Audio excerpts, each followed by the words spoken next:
Joint friends SSC GD 2024-এর accepted cut off এবং safe score নিয়ে তোমাদের কিন্তু কয়েকটি বিশেষ গুরুত্বপূর্ণ আলোচনা করব।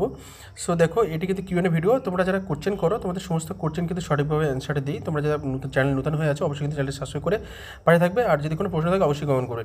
দেখো ফ্রেন্ডস, প্রথমত যে এখানে একজন ফ্রেন্ডস কমেন্ট করেছে, ত্রিপুরা থেকে ওবিসি 43 এনি চান্স, মানে তোমার কিন্তু ত্রিপুরা থেকে যে সমস্ত ওবিসি প্রার্থী ছিল গতবারে কিন্তু সামথিং 64 এমন একটা কাট অফ গিয়েছে, 64.17 কিন্তু ফাইনাল কাট অফ গিয়েছে। 4টে মাত্র ভ্যাকান্সি ছিল। সো এবারে কিন্তু তোমার যদি ফিজিক্যালে পজিশন আছে বা যদি সুযোগ পাও তাহলে ফিজিক্যাল করো। এরপরে নেক্সট সেপ্টেম্বরে কিন্তু তোমাদের ফর্ম ফিল আপ আছে, সেই ফর্ম ফিল আপটা ভালোভাবে করো যাতে তোমার ভালো রেজাল্ট হয় এবং ফাইনাল কাট অফ পেতে পারো। এছাড়া ফ্রেন্ডস, এখানে একজন কমেন্ট করেছে, ওয়েস্ট বেঙ্গল বর্ডার ডিস্ট্রিক্টের মধ্যে ওবিসি স্কোর 78 চান্স আছে কি। সো দেখো, তোমার গতবারের থেকে কিন্তু নিম্নে 9 নাম্বার বেশি আছে, মানে 9 নাম্বার কিন্তু তোমার গতবারের যে ফাইনাল কাট অফ গিয়েছে তার থেকে কিন্তু তোমার কম না হলেও 9 নাম্বার প্লাস বেশি আছে। সো তোমাকে একটাই যে কথা জানাবো যে অনেকের অবশ্যই কিন্তু এবারে 85, 90, 95, 100 এরকম নাম্বার আছে, কারণ 100-এর উপরে নাম্বার আছে। সো তোমার হয়তো টেনশন হতে পারে যে এই আমার কম নাম্বারে কাট অফ হবে কি। দেখো, যে সমস্ত ফ্রেন্ডস তোমাদের এই রকম নাম্বার আছে, মানে সিম্পল তোমাদের 7, 8, 9, 10-এর ওপরে, তোমরা কিন্তু খুব ভালোভাবে প্রস্তুতি নাও। কারণ তোমাদের একটা কথা বলো, সুযোগ পেলেও পেতে পারো, কারণ বর্ডার ডিস্ট্রিক্টের মধ্যে তুমি ওবিসি প্রার্থী আছো বা তুমি কিন্তু বর্ডার ডিস্ট্রিক্টের মধ্যে একজন বেস্ট ক্যান্ডিডেট। সো এই জন্য তোমাকে বলবো যে এবারে কিন্তু তোমাদের ফিজিক্যাল যে রানিংটা হবে সেটা কিন্তু বর্ষার সময় হবে। কারণ কি, তোমাদের জুলাই মাসের শেষে কিন্তু তোমাদের ফিজিক্যাল রানিং হতে পারে।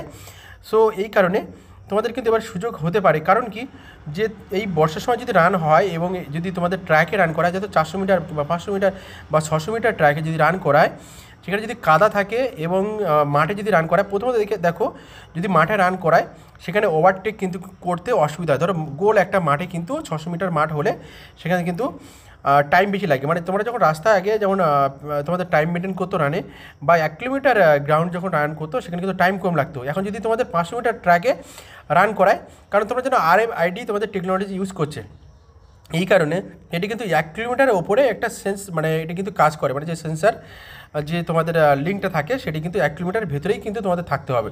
এই কারণে কী করবে, বর্ষার সময় র্যালি নিশ্চয়ই তোমাদেরকে লং রানিং বা কোনো 1 কিলোমিটারের বেশ একটা পজিশনে লং রাস্তা সেটাও কিন্তু তোমাদের করাবে না, যদি করে গ্রাউন্ডের ভিতরে। এবার বর্ষার সময় ফ্রেন্ডস তোমাদের কী হতে পারে, যদি গ্রাউন্ডে করে, যেটা 1 কিলোমিটার রাস্তা পাক খেতে তোমাদের যতটা সময় লাগে, 500 মিটার কিংবা 600 মিটার গ্রাউন্ডে কিন্তু তার থেকে বেশি লাগে।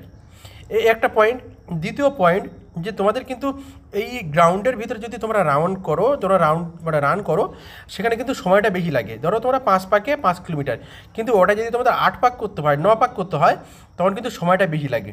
3 নম্বর, তোমাদের কিন্তু যদি বর্ষার সময় হয় এবং যদি কাদা থাকে, সেখানে কিন্তু তোমাদের কি হবে, কাদার সময় কিন্তু রান করতে একটু হলে অসুবিধা হবে, একটু না বেশ অসুবিধা হবে।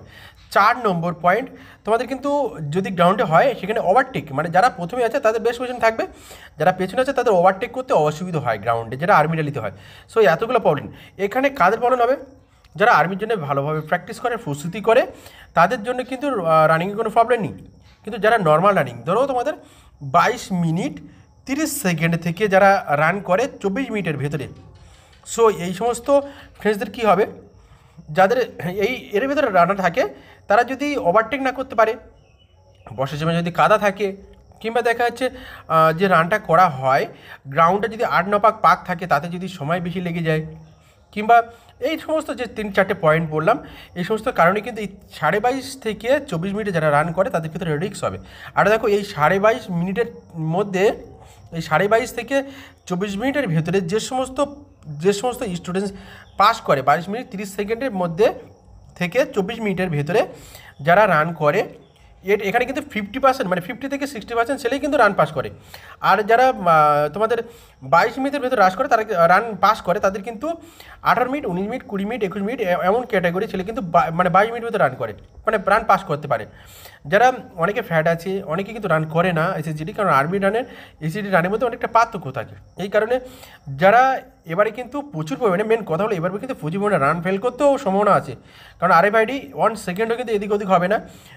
দ্বিতীয়ত, রান ফেল করার সম্ভাবনা আগের থেকে এবারে তুলনামূলকভাবে বেশি থাকতে পারে। আমি কিন্তু কারো ভয় দেখাচ্ছি না, যদি এখন থেকে তোমরা প্রস্তুতি নাও অবশ্যই কিন্তু তোমরা রান পাস করতে পারবে। দ্বিতীয়ত মেজারমেন্ট তো ফেল হয়ই, চেস্ট অনেকে থাকে না, হাইট থাকে না, তার জন্য অনেকে ফেল করে। এই কারণে তোমাদেরকে বলছি এবারে কিন্তু সুযোগটা কম থাকতে পারে। প্রথমত মেজারমেন্ট, তারপরে হচ্ছে মাঠ, তারপরে হচ্ছে তোমাদের মেডিকেল, প্রচুর ছেলে কাটা পড়বে।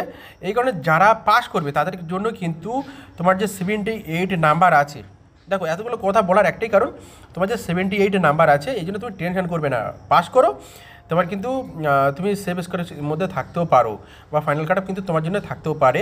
এবং যদি নর্মালাইজ নাম্বার বাড়ে তাতে কিন্তু আরও বেশ পজিশন হবে। আশা করি বুঝতে পারছো ফ্রেন্ডস, অনেক ভালোভাবে তোমাদেরকে বোঝাতে পেরেছি।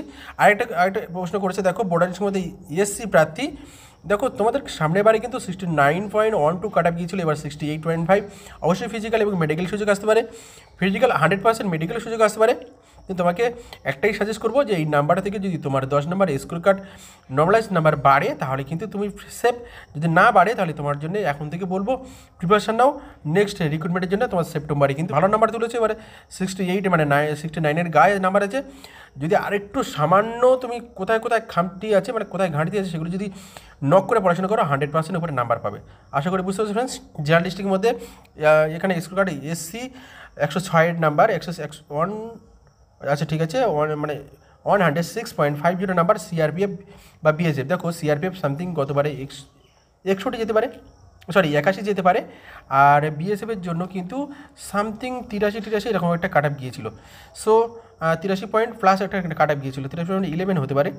সো এই জন্য বলছি ফ্রেন্ডস যে জেনারেল ডিস্ট্রিক্টের মধ্যে তোমার যে নাম্বার আছে 106, 100% বেস্ট সুযোগ আছে।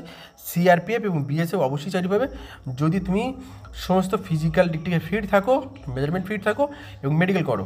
দেখো এখানে একটা কথা গুরুত্ব বলতে হয়, অনেকে কিন্তু সারা বছর ধরে পড়াশোনা করে এসএসসির জন্য, যেটাকে রিটার্ন এক্সামের জন্য বলা হয়, এবং ফিজিক্যাল স্টাডির জন্য কিন্তু সারা বছর টুকটাক করে প্র্যাকটিস করে। কিন্তু যেটা প্রি মেডিকেল বলা হয়, বেশ ভালো করে মধ্যে শুনবে, এই প্রি মেডিকেল মানে এইগুলো যখন পাস করে, তারপরে ফিজিক্যালে যখন পাস করে, প্রি মেডিকেল অন্ধের মতন চলে যায় অনেকে। কেন নাকি প্রি মেডিকেল আমাদের ওয়েস্ট বেঙ্গলে কেউ করে না, এবং এটা যখন বাইরে করে তখন অনেক ব্যয়বহুল হয়। সর্বনিম্ন যদি ধরা যায় 3 থেকে 4 হাজার টাকা বাইরে যদি নেয়, আপ ডাউন তুমি যদি দিল্লিতে যাও এখন 2,000 টাকা গাড়িতে যাও, আবার 2,000 টাকা আসো, এবং সেখানে 2-4 দিন 5 দিন কিন্তু ট্রেনে আপ ডাউন করতে হয়, সেখানে কিন্তু 1,000 টাকা খাওয়া দাওয়া চলে যায়, সামথিং 5, ওখানে মেডিকেল 4, 9, এখানে 2 দিন 3 দিন থাকতে হবে। সো তোমাদের কী হবে, 3 দিন থাকলে হোটেল থাকতে হবে, খেতে হবে, সেখানে 2,000 টাকা ব্যয় হতে পারে, সামথিং 10, 11, 12 কিন্তু তোমাদের খরচা হয়। আমি কিন্তু ফ্রি মেডিকেল করাচ্ছি ওয়েস্ট বেঙ্গলের সমস্ত অল টোটাল বডিকেল, মানে তোমাদের যে বডি চেক আপ, সেটা কিন্তু 1,000 টাকার মধ্যে আমি তোমাদের করে দিয়েছি, খাওয়া দাওয়া এবং থাকা সব কিছু আমার থেকে, আমি ভালোবাসা থেকে, ফ্রি নয়, আমি টাকাও নেই না কিন্তু ফ্রিও নয়, এটা বলা হয় ভালোবাসা থেকে তোমাদেরকে দিচ্ছি যে তোমরা এসে থাকো, খাও দাও। আমাদের ইউটিউব যে ফ্যামিলি তাদের জন্য আমি আমার ভালোবেসে, আমি দাদা হিসেবে তোমরা থাকতে পারো, মনে করো যে একটা দাদার বাড়িতে যাচ্ছি, প্রি মেডিকেল করছি, তোমরা এমনি থাকতে পারো, কিন্তু তোমাদের খাওয়া দাওয়া থাকা খরচা নেওয়া হবে না, জাস্ট প্রি মেডিকেল চার্জটা নেওয়া হয়। এবারে কি প্রি মেডিকেল যদি করা হয় তাহলে কি তোমার ভিতরে কনফিডেন্স থাকবে যে আমি মেডিকেল ফিটনেস এবং মেডিকেল পাস করব, বা আমি মেডিকেল থেকে ফিট, আমি অবশ্যই মেডিকেল পাস করব, কিন্তু জাস্ট মাঠটা পাস করলে এবং ফিজিক্যাল মেভমেন্ট পাস করলে আমার চাকরি পাওয়া বাঁধা। যারা এখন থেকে তোমরা মেডিকেল করোনি তাদের মধ্যে একটাই টেনশন থাকবে, মাঠটা পাস করতে হবে, মেডিকেল পাস করতে হবে, চাকরি হবে কি? কিন্তু যারা মেডিকেল করে যাচ্ছে তাদের ভিতরে এটাই যে মেডিকেল করেছি, আমার ভিতরে এক্সপিরিয়েন্স আছে কী কী মেডিকেল হয় মাথা থেকে পাতলা পর্যন্ত, এবং আমার আনফিট পয়েন্টগুলো ধরা পড়েছে, আমি 1 মাসের ভিতরে এটা ফিট হয়ে নেব, তাহলে কিন্তু তার জন্য মেডিকেল ফিট হওয়ার সুযোগটা 100% থাকে। সো আশা করি তোমাদের বোঝাতে পেরেছি। নাম্বার আছে তো অনেক, কিন্তু চাকরি পাবে কজন? নাম্বার তো অনেকে 120, 130 নাম্বার থাকে, কিন্তু চাকরি পায় কম। সেই জন্য বলবো যে তোমরা কিন্তু ফ্রি মেডিকেল করে এখন থেকে রেডি থাকো, প্রস্তুত থাকো, অবশ্যই নাম্বার চাকরি পাবে। এসটি 100 নাম্বার প্লাস, এখানে বলছে সিআইএসএফ চাকরি পাবো কি? দেখো এইখানে যে কথাটা বলেছে এটা কিন্তু ঠিক নয়, তোমার মধ্যে এখন আগে এটাই টেনে থাকবে তুমি ফিজিক্যাল পাস করবে কি বা মেডিকেল পাস করবে কি, সিআইএসএফ চাকরি পাবে কি, এখন কিন্তু তোমার এই কথাটা বলা ঠিক নয়, কারণ তুমি সবে একটা তোমার অ্যান্সার কি আউট হয়েছে, এখনও ফিজিক্যাল কাট আপ, এখনও তোমাদেরকে physical running, height, chest, weight, তারপরে সেখানে বসার সময় রান, একটা টাফ প্রসেসে এবারে কিন্তু তোমার টেকনোলজি ইউজ করে তোমার ফিজিক্যাল মেনটেন করছে। তারপর হচ্ছে সবথেকে যেটা হচ্ছে ভাইবা, মানে ভাইবার অ্যাকচুয়ালি দেখো মেডিকেল হচ্ছে একটা ভাইবা জায়গা, মেডিকেল এবং ভাইবা দুটোই কিন্তু একসঙ্গে হয়।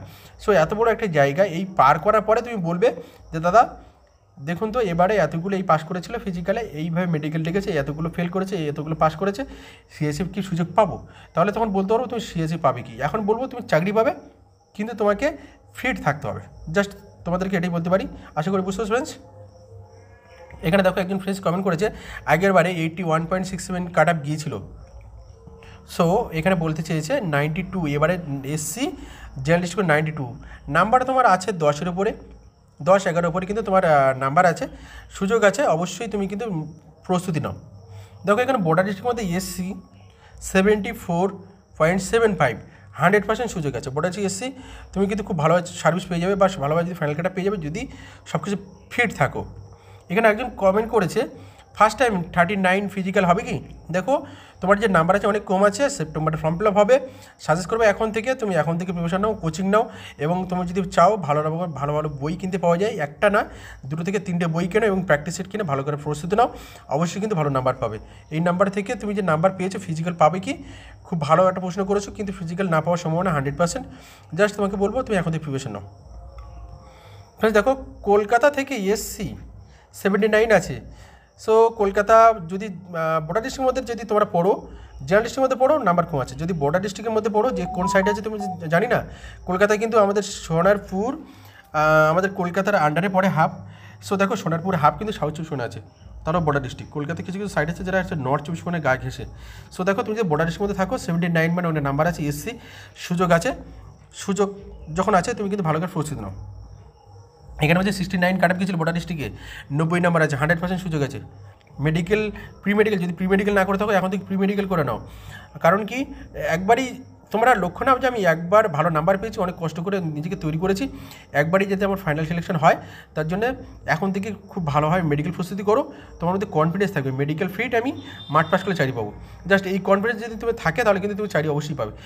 সো ফ্রেন্ডস আশা করি তোমরা বুঝতে পেরেছো। তোমাদের কমেন্টের অ্যান্সার কিন্তু আমি করেছি, এরপরে মেডিকেল অ্যান্সার নিয়ে তোমরা যে সমস্ত ফ্রেন্ডস কমেন্ট করেছো, তোমাদের কিন্তু আস্তে আস্তে সমস্ত পার্ট টু পার্ট, মানে তোমাদের নাক কান চোখ গলা সব কিছু কিন্তু একটা একটা করে মেডিকেল তোমাদেরকে আমি শেয়ার করবো।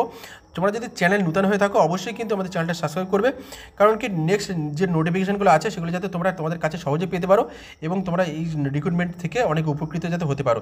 সো ফ্রেন্ডস আশা করি বুঝতে পেরেছো। ভালো লাগলে তোমরা লাইক কমেন্ট শেয়ার এবং সাবস্ক্রাইব করবে। জয় হিন্দ।